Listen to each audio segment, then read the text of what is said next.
అంతగానం దేవుణ్ణి ఏం కోరుకుంటాను అన్న? మాకు అన్ని ఇచ్చిన మోడీ సల్లగుండాలని కోరుకుంటున్నా. నేను ఈ రోజుకి ఇంత ప్రశాంతంగా ఉండి వ్యాపారం చేస్తున్నా అంటే కారణం మోడీ గారు గ్యారంటీగా ఉండి నాకు రుణం ఇప్పించడం వల్లే కదా. ఊర్లో ఉన్న మా అమ్మా నాయనలకి అప్పులు తెచ్చి పంటలేసుకునే అవసరం లేదు. కండ్లు మంటలు మండుతున్నా పొయ్యిలా గొట్టం పెట్టి ఊదే బాధ లేదు. కడుపులో ఉన్న ఇబ్బంది పొద్దుందాకా ఆపుకొని చీకటి పడ్డాక ఊరవతలకు పోయే దౌర్భాగ్యం లేదు. మోదీ తీసుకొస్తున్న స్కీముల వల్ల అందరికీ అన్ని పనులు అయితానాయి. నేను ఎంతో సంతోషంగా చెప్తున్నా, ఇది నా భారత్. మోదీ గారి ఆలోచనలతో ఎదుగుతున్న భారత్. కమలం గుర్తుకి ఓటేద్దాం, బీజేపీని గెలిపిద్దాం. మోడీ మన అందరి నేస్తం, బీజేపీనే గెలిపించేద్దాం. సికింద్రాబాద్ పార్లమెంట్ నియోజకవర్గం నుంచి బీజేపీ తరఫున కేంద్ర మంత్రి కిషన్ రెడ్డి పోటీకి దిగిన విషయం తెలిసిందే. సిట్టింగ్ ఎంపీ సీటును దక్కించుకునేందుకు కిషన్ రెడ్డి చాలా కష్టపడుతున్నారు. తాను నియోజకవర్గంకు చేసిన అభివృద్ధి కార్యక్రమాలను వివరిస్తూ ప్రచారంలో దూసుకుపోతున్నారు. సికింద్రాబాద్లో కిషన్ రెడ్డికి మద్దతుగా పలువురు కేంద్ర మంత్రులు మరియు జాతీయ అధ్యక్షుడు నడ్డాతో పాటు పలువురు ముఖ్య నాయకులు ప్రచారం చేస్తున్నారు. ప్రచారం ముగింపు దశకు వచ్చిన నేపథ్యంలో కిషన్ రెడ్డి స్పీడ్ పెంచారు.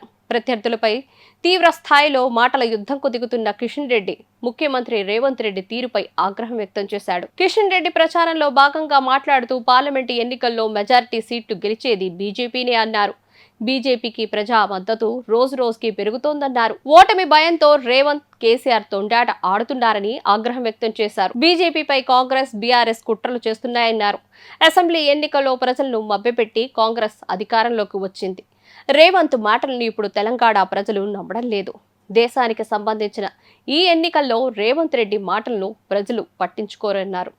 ఈ ఎన్నికల్లో బీజేపీ మోదీకి ఓటు వేస్తామని రాష్ట్రంలోని చాలా గ్రామాల్లో ప్రజలు ఏకగ్రీవ తీర్మానాలు చేస్తున్నారు అన్నారు. ఈ ఎన్నికలు అనేవి ఆలోచనల మధ్య యుద్ధమని ముఖ్యమంత్రి రేవంత్ రెడ్డి కరెక్ట్గా చెప్పారు. ఈ ఆలోచనలే దేశ భవిష్యత్తును నిర్ణయిస్తాయి. ఈ లోక్సభ ఎన్నికలు తెలంగాణ ప్రజలకు అత్యంత కీలకం. ఆ విషయం ఓటర్లకు కూడా తెలుసు.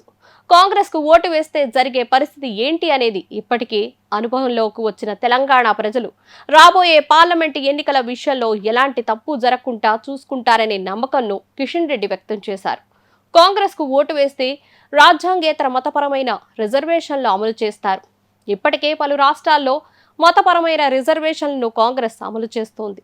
దాంతో బీసీలకు అన్యాయం జరుగుతోంది. కనుక కిషన్ రెడ్డికి ఓటు వేసి బీజేపీని గెలిపించుకుందామంటూ ప్రజలు నిర్ణయానికి వచ్చారు.